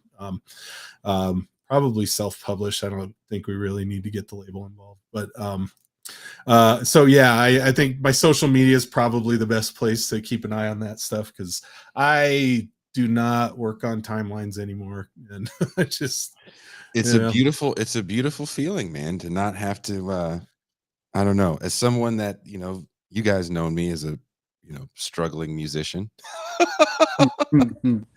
It's not to say I'm not struggling now. It's just a different struggle, and it's there's things I miss. There's definitely things I miss, like hanging out with people like you guys after a show and having this same conversation, not in front of an audience. We'd be doing this in the parking lot by our cars and You shit. do this in a Yeah. parking lot or some random punk house or Yeah. some shit in the middle of nowhere. Like, yeah. Definitely. I had this conversation with Pascual after I had just thrown the headliner's gear in the middle of the street in Albuquerque, New Mexico, in a fit of rage. So yeah, these are two people that I really appreciate their friendship. Thank you guys so much for taking the time to talk with me today. But before I let both of you go, before I end the show, since no one knows this prank call, I have to play it again. It's probably going to demonetize the show. I'm a little hurt by that. If you guys are enjoying what you see, please leave a super chat. Get a shirt. It's a little different than playing a show. Everybody wants a shirt after a show, but yeah. But check this out. I think it's really funny. Hope you like it. Yeah, Joe there. This is Joe. Yeah, Joe, I'm gonna call up about the leads. The leads? Yeah, you got an ad in the paper. Yeah. You want somebody to play the leads for your metal band? Yeah. You want singing leads, guitar leads? What kind of weed leads? I have all kind of leads. What you need? Guitar leads. Guitar leads, I can do that. I got some turntables. We can hook it up. Why don't you tell me a little bit about your band? Okay, I don't think you'd fit the bill. Why don't I fit the bill? You ain't even never heard me play. Y'all motherfuckers say I don't even fit the bill. Hold up, Joe. Oh, motherfucker hung up. Hello? Yeah, Joe, listen here, man. What the fuck? I'm gonna come down and play some lead for your metal band. You don't even know where I'm at. Well, hold up, G. You turn the motherfucker away from calling up your ad. You don't even know he say you don't fit the bill. What's up with that? Because my friends wouldn't want you in the band. What? But your friends don't want me in the band. Why is that? Hold up, go on and say it. You got an ad right here. You want a motherfucker black band, and you don't want. It's black as in evil and darkness. I could be evil in darkness. Hold up, I want me to kick some rhymes for you. Motherfucking devil coming down on your street, gonna kick your fucking ass, gonna stab you in your fucking neck, Joe. Now, what you think about that? Joe. I could play some motherfucking leads too, and a scratching too, and I'll scratch your motherfucking eye out with my fucking like a long goddamn fingernail too, and I'll scratch your motherfucking eye out. What did you call me for? I called you about the motherfucking leads. You got the ad in the paper. You want a black metal band. I'm a serious musician. I got equipment. I got all that fucking shit. I got a van. I'm gonna put them equipments in. Well, I'm an evil motherfucker. I'm an evil motherfucker, Joe. You know that? really? Yeah, fuck yeah. I done shot a motherfucker. That's evil. You know what I'm saying? You shot your motherfucking load in your hand, Joe. I'm an evil motherfucker, Joe. What kind of bands do you go see and hang around? I don't hang around no motherfucking bands. Fuck all them. I'm the motherfucking best. You don't go out to see the local bands at all? I heard that motherfucking Mushroom Head and all that bullshit. That's bullshit. I don't listen to Mushroom Head. I listen to black metal bands like Burzum, Dark Hymn, Mayhem, Dark Throne, Mayhem, stuff like that. Yeah, that's evil. That's cool. That's it. Yeah. You talking about? I'm fucking down with the devil, Joe. Down with the motherfucking devil. He got his tail in my hand right now, Joe. All right. He's gonna have a horn up your motherfucking ass in about a minute. Why? Because you're fucking with me, Joe. How am I fucking with you? First you tell me you don't want your dudes ain't gonna want me in the band. And then you don't even give me no reason. You say you don't even want me in the band. You say I ain't evil. You don't know if motherfucking evil, Joe. Records ain't evil, Joe. What isn't evil? Your records ain't motherfucking evil. I's evil. They call me the evil motherfucker where I come from. Where are you from? I'm from the east side. You ever been to my neighborhood? I'll show you motherfucking evil. Why don't you come down? Where are you? Bring your boys with you too. I'll show you motherfucking evil. Where? East 72nd St. Clair. I don't hang around that kind of area. You damn right you don't hang around that motherfucking area. You know why you don't hang around the area? Because the evil motherfuckers around the area, Joe, and you're just a punk. You a punk bitch, Joe. I'm a white boy. Yeah, I can tell you a white boy. You a white punk boy. What the fuck you putting an ad up for a black band if you motherfucking was white? Well, haven't you ever heard of a style of music known as black metal? Yeah, I heard of black metal. Yeah. Been done a million motherfucking times before. Doesn't when it says black, it ain't got nothing to do with black people. Right, so why the fuck you trying to throw them out the game? You don't want no chocolate in your vanilla? What's up? It's not the same thing. It's not the same black. It's got nothing to do with black people. Black is as in darkness and evil. That's what Yeah, evil and darkness, Joe. Like I'm saying, the motherfucking devil coming down on your ass. Motherfucking devil gonna stab you in your fucking neck, Joe. You understand what I'm saying? He's on my side. Yeah, he on my side, Joe. I shot motherfuckers. You shot motherfuckers, Joe? No, because I lived in a suburb You lived in a suburb. as an only child. Mm-hmm. Lived in a suburb. Mom and Dad busted off for you, ain't they? See, you talking about evil and stuff. You know what? Fuck you, Joe. Your band sucks.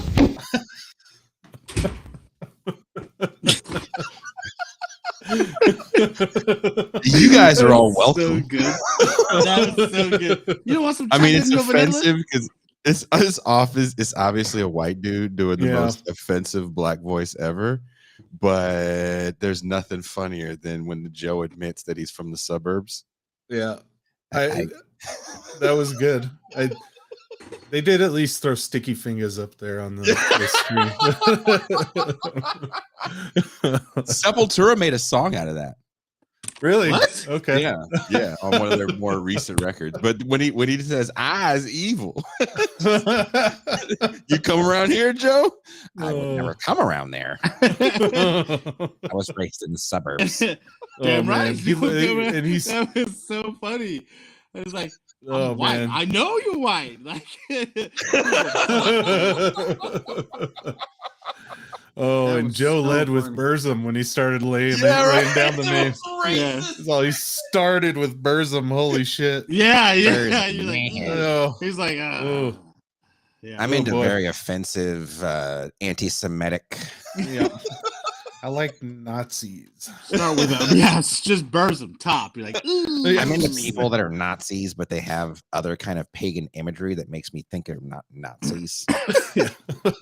Perhaps even on jail Basically, for we are. murdering somebody. You know, Yeah. that old chestnut. That's evil. He just scares the shit when he says, "I got a van and put them equipments in." I can put them equipments in. Ben Shapiro on the line.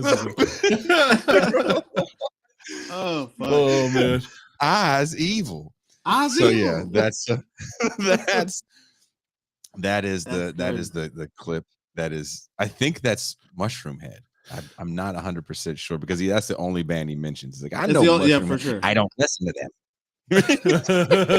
I listen to black metal. It's not people. It's a style of music. It's a style of music. What's the matter? You don't want no chocolate in your vanilla? That shit got me. That shit got Why me. are you trying to keep him out the game? Why are you trying to keep up the game, Joe? Yeah, I'll end with this. True fucking story. Someone was looking for a band. This is years ago. And I replied to a band. They're looking for a certain kind of guitar player, like black metal guitar player. And the guy goes, we're having this great conversation. He's asking me about gear and asking me what I can play. And I think I might have even sent some sort of sample. And the guy goes, wait a minute. Are you black? And I go, yeah. And he goes, ooh.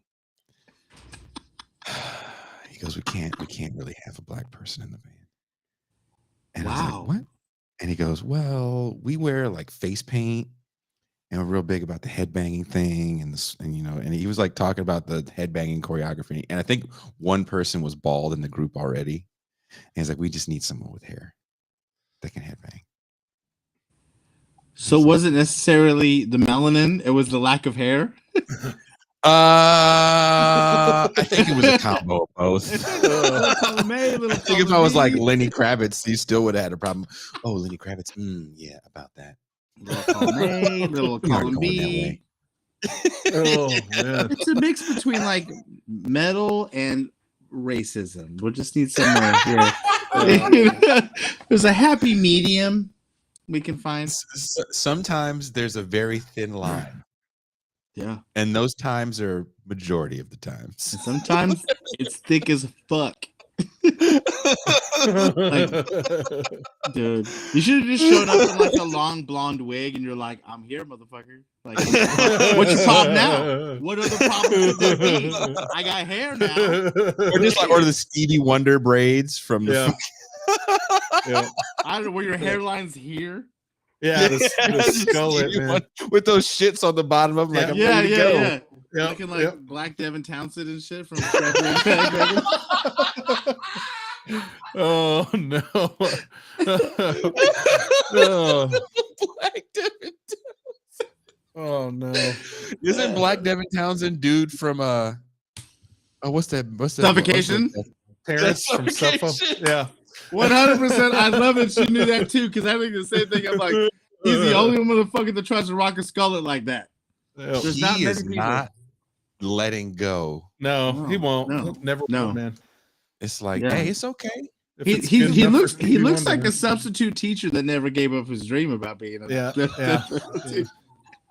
Which, yeah, he could. Like- I don't know what he does when he's out on tour, but maybe that is what he does. I mean, if you see it, I just saw those guys 2 weeks ago, man. they're great. Yeah, me too. Yeah, and he was up there just doing his thing, same as always. The Kills young it. guitar player rocks a Bitter Lake shirt sometimes on stage. Oh, really? Yeah, that Cool. we played a show on that last tour we were on, and at the El Corazon in Seattle, and they were in the big room, and we were in the little room, and they came in because our room was packed as well, and they came in and kind of hung out for a while, and I just looked. Terrence Hobbs is his name, right? Yep. I Yeah. just remember looking at him being like, "Damn." I mean, there's bald niggas in the group. I mean, Yeah. it's okay. It's 2023. It's okay. Nobody's gonna shit on you. Yeah. Yeah.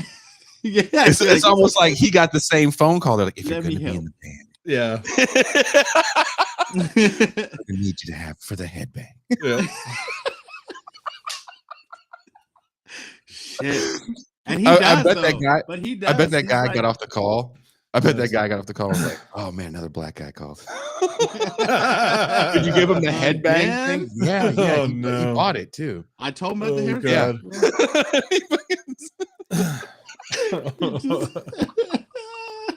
Oh no. I told him. I told him. Dr. Claw says, I Googled it, looks like Devin Townsend cut it off. Dr. Claw Yeah. Googled Devin Townsend strapping young Strapping young lad. in 1997. Yeah. Look at Strapping. Yeah. Yeah. He And was- then listen to the song Love. Great That's song. a cool song. Yeah. Yeah, it's a great song. He still has a video, right? Yeah, Oh yeah. he had it all. I think strapping young lad. He had it, and then once he went solo, the whole he time, right? He shaved. Yeah, his then he head, went yeah. solo. You know why? You Shaved know the why? head and started wearing the readers like at all Yeah. times. You know why? He met a woman. Yeah, that's probably He got married. Damn. She was like, oh, honey, no. Mm-mm. yeah. Mm. I feel like because he was strapping young lad was popular enough that he could have like leveraged his position in the band a little bit with women, but like. Yeah. But like it's metal, dude. Like people, I don't care how big you are, man. When you get off the road, like this is where the stark reality of life sinks in, and like girls that you bring along for the ride are like, wait, you're not like at all. You're not even middle class. Like, Yeah. like you need to shave that shit off and get a job. Damn, Yeah. what are you Damn. doing? Yeah, That shit is She's coming to real your as house with fuck. applications. yeah, yeah. For those watching There's and no way. listening, like we're laughing, but that's just fucking real as fuck. You're just like, you'll never be as cool as the image that the girl that wants to bang you but hasn't yet has in their head. Yep. Yep. It's true. And the most you'll get is maybe 3 months of free rent in their apartment. Yeah. Like, Hey, Wes, I have one rule. It's like I can't date anyone that knows who I am. And people go, why? It's like, 'cause all I'm gonna do is let you down. yeah. If you hear one story, that's one too much. You're like, all I'm Yeah. gonna do is like whatever you've imagined Yeah. in your head, I'll Yeah. never Yeah. be that. Yeah. I mean, yeah. you'll never be as cool as how they see you until they're like, he can't pay rent. Yeah. I'm, like together, but I'm still just like counting for the because I'm a dolly millionaire for McDonald's and shit. I still eat like I still eat like I'm on tour, but I live down the street from a store that sells like lettuce and grape shit. But I'm like, I need to buy a cheeseburger, and I eat like shit, and then we've all been there. You're like, thanks for letting my friends sleep on our couch. For months on end. I'm gonna go back on tour now. Hopefully you're here when I get back. Hopefully my keys still work. Hopefully you don't wise the fuck up. Oh man. Hopefully you don't get some respect. Yeah. I think that's like the secret to my success was that I married someone who was in the music scene who knew like none of us were shit, and so she's all like, you're all the same fucking dirt bags, like it's fine. But I and it's funny too, because like we live this very like, I mean, I'm an engineer now, like my life is very different now, and we live in the suburbs, and it's just so like different. But at the same time, like just 2 weeks ago, Revocation, their van was parked in front of my house, and they were all just stinking up the living room. And it's like their van broke down in Albuquerque. That whole tour was cursed. I don't know if you saw that tornado. Oh, I have. They were with me when they hit San man. Francisco. Yeah, they were with me in San Francisco, and at that time they'd already had a trailer problem, and the van problem, and the cave. Yep, the van broke down here. That hurricane and then or tornado hit him. Broke his wrist. Yeah. So cursed. That's cursed. And I was telling Brett, I was like, dude, Brett's kind of my main friend out of the band. I've known him for a while, and he and I was like, dude, like how much longer do you have the energy for this? And he's like, man, I'll just keep doing it. Like he goes home and just does like piecework. I'm like, damn, dude. And like, sure enough, and this was all because I was talking about like, just the struggles with a van breaking down and shit. And it just, the tour just got worse. Like, I mean, they're still having a great time. Like, thankfully, I mean, someone did die at that collapse, but it could have been a lot worse. And the bands are all okay. And it's like, but yeah, Dave just breaking it. I was like, dude, you guys are cursed, man. You can just get off the road, rethink your life. It is that bad. You know what? That's the thing is, it's times like that kind of really defines who you are as a musician. To go, do you let it go? Fuck it, I just want to go home. And then either you do go home, or you rest the shows and you half-ass it, or you just go, fuck it, this might be the last one, and you just go out. You know what I mean? I'll say this: the best thing that ever happened to me in my personal life, going home. Really? Going home. See, it's funny. I've had this conversation with Brett, man. Fucking Bart's a tour guy, man. He can do that, and I'm built for that too. Like, I'm married and I have a kid now, but like, I'm still built for that stuff. Like, if someone was like, "We're leaving tomorrow," I go, "All right." I kiss my baby. I'm gonna leave. I'll fly back to see, but I'm gonna tell you what my life is like right now. I'm gonna say this on air because sometimes I have to remind you. Have to say the Kanye line, right? My life is dope, and I do dope shit. Yeah. So, right. But listen, hold up, listen. I say that once a week. I say that. That's just to get out of bed, right? You gotta get but I do dope shit.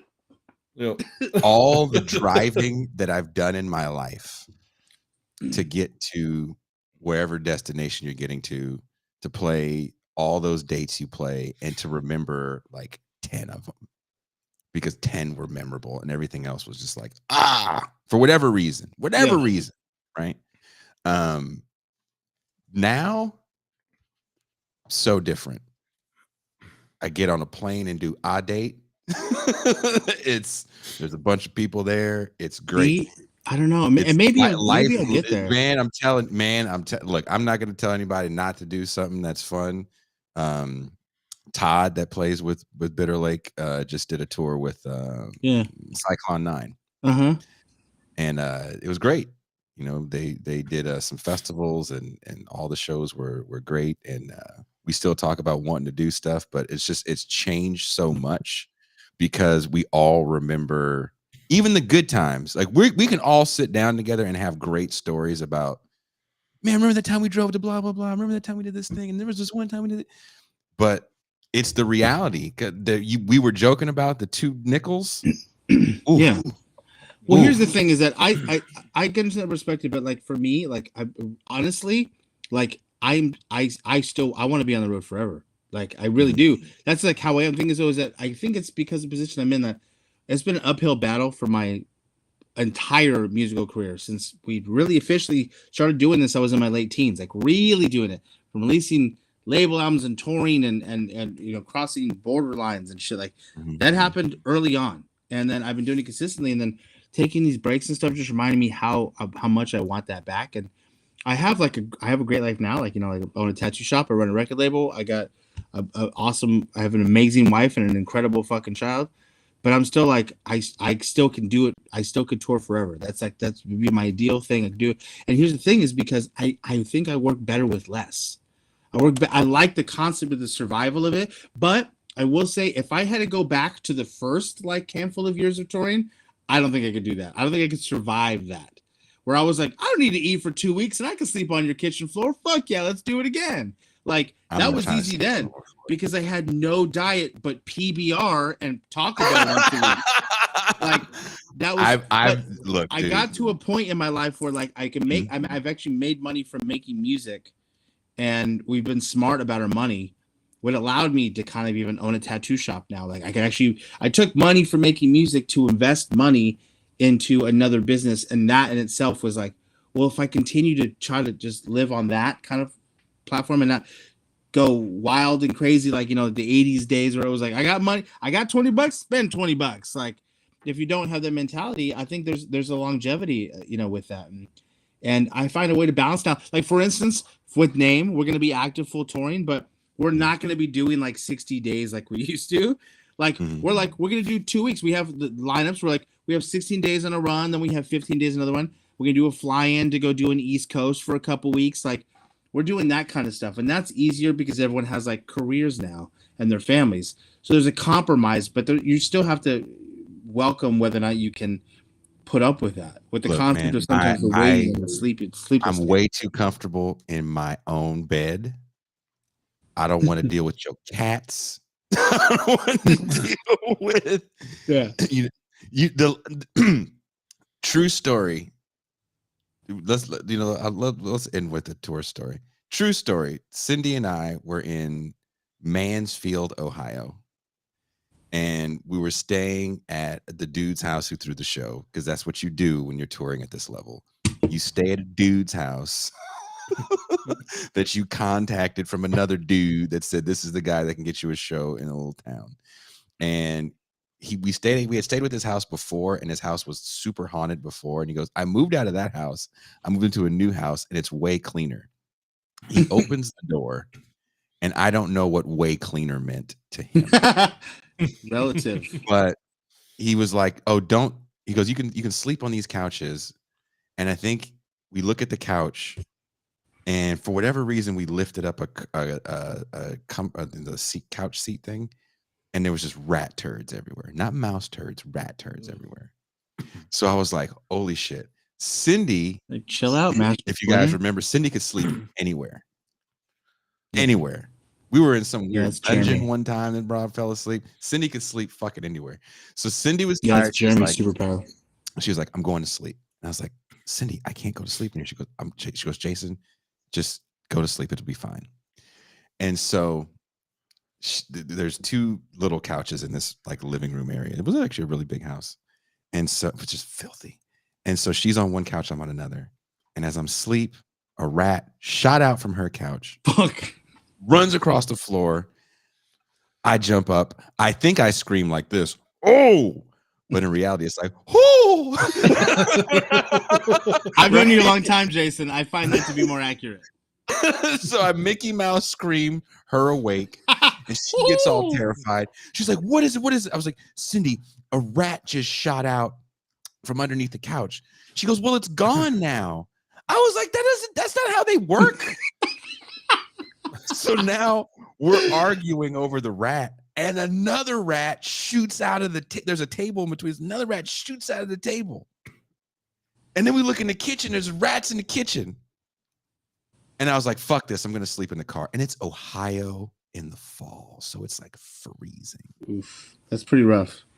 I mean, I'm sure if she was to tell someone like, oh, why'd you leave Jason and didn't tell him anything? She'd be like, "Oh, just one time in Mansfield, Ohio." Damn. But yeah, dude, stuff like that, nice guy, wonderful people, would love to see that person again whose house that was. I'm sure they don't live like that anymore. But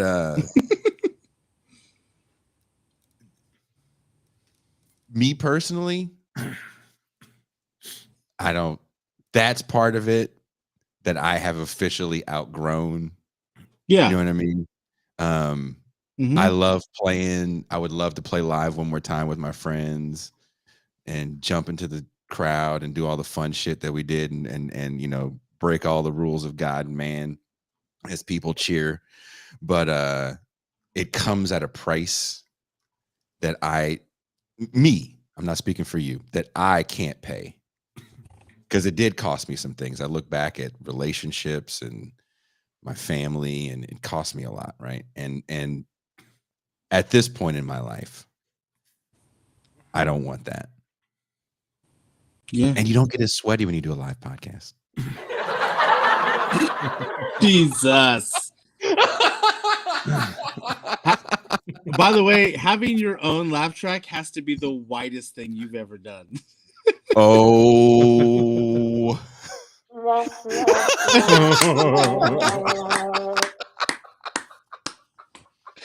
It was either that or like the Seinfeld bass line. Yeah. I have so many sounds. Yeah. I do. And I have this one too. No, my brother. So that's Okay, you leveled out. Yeah. Yeah. and then I have this one. I came here for two things, to suck some hard candy and suck some dicks. I don't know when that's appropriate, but it's more appropriate than you think. I'm gonna find a way to sneak that one in. But One of these days. That's fucking funny. Oh, dude, this is a great little thing. But hey, thank you guys so much for coming with us. I think we all agree on one thing. You have to put Deftones on the Mount Rushmore of new metal bands. Disturbed does not belong on the Mount Rushmore of new metal bands. No. And They don't belong on normal stages nowadays. Or in my eardrums at any given moment. You are gonna get me in so much trouble, dude. We're trying to do a live show in KC coming up, and I'm gonna go there, and all these Disturbed fans and fucking who else have we been shitting on this show? You can direct them right to me. I will. Yeah. Like, I welcome it. What are you gonna do? Ruin a Simon and Garfunkel song? Yeah. Oh, no. Wow. Yeah. What's the worst they can do other than continue to exist? Yeah. Okay. Well, we can't keep shitting on Disturbed. That's why they're not on the NCIS list, bro. Yeah. No. Nickelback breathing. Oh God. Yeah. Yeah. I fell down an Incubus rabbit hole the other day, and I don't know how. Hey man, it's Make Yourself I can listen to over and over again. Science Make Yourself is a good record. Oh yeah. Science and Make Yourself back to back. Super good. What's the one? Make Yourself is the one where they blew up, right? With Drive. Yes. Yeah. Pardon me. Yeah. Honestly, a lot track after track is a banger on that record for sure. That's a great record. Man. The production is great for its time. Oh, yeah. The production is timeless because it's a great mix. It holds up today. Yep. Yeah, that's a good mix. Yes, and they're just well written songs. It's just a great song. So great instrumentation. Yeah. And then what did they do after that? Fucked with Rick Rubin. Yeah, got to stay away from that guy, man. Dude. It's like go down to Venice and find him sitting on the sidewalk and fucking like who gave this homeless guy? We'll make studio, your record man? for food. Oh God, now we're not getting Rick Rubin. We're getting in dangerous territory. Look, if any of us has the ability to work with Rick Rubin, then we're too big to be on this show. Yeah, Someone says, Jason, where does the candy dick sucking? Dude. It fits in. There was a reason why I put it on here, and I can't remember why, but it made sense. It made sense for a reason. I don't remember why, but Toussaint doesn't. The show producer doesn't like it. She's like, you need to take that off. And I just haven't gotten around to taking it I off. wonder why. Must have slipped your mind. She will appreciate your sarcasm towards my Yes, kid. there is. Yeah, I mean, hey man, there's a purpose at some point. You know what I mean? Just save it in Rick your arsenal. Rubin. Then one day you're gonna go, "Ooh, I got this motherfucker." Right? You're gonna It's bring just it out. Now's the time. Now's the time. And then you do it, and then retire it. You're like, What sucks? What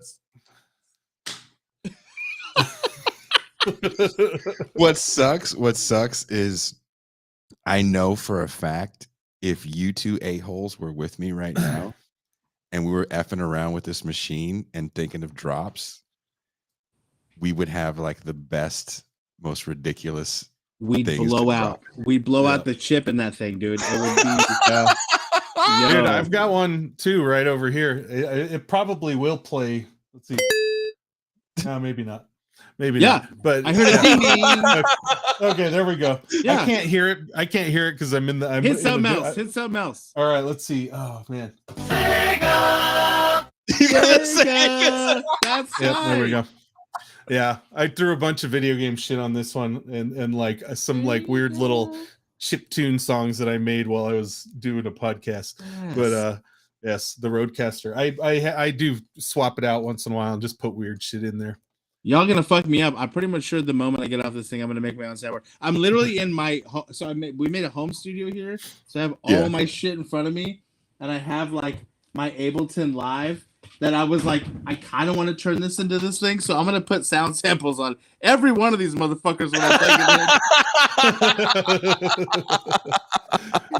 I'm doing it. I'm doing the whole damn thing.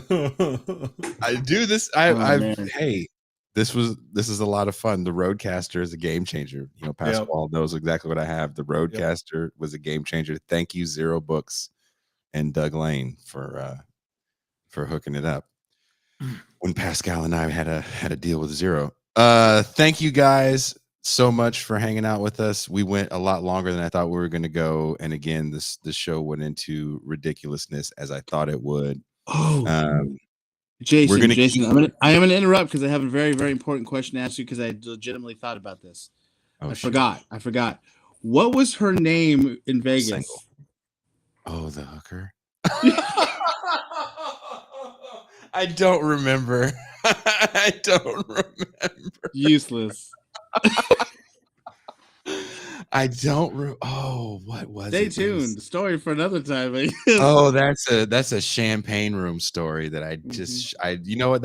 I'm going to keep that as an inside story. And good luck. Yeah. I don't know if I should tell that one on air. There's If like you won't, no I place will. on air.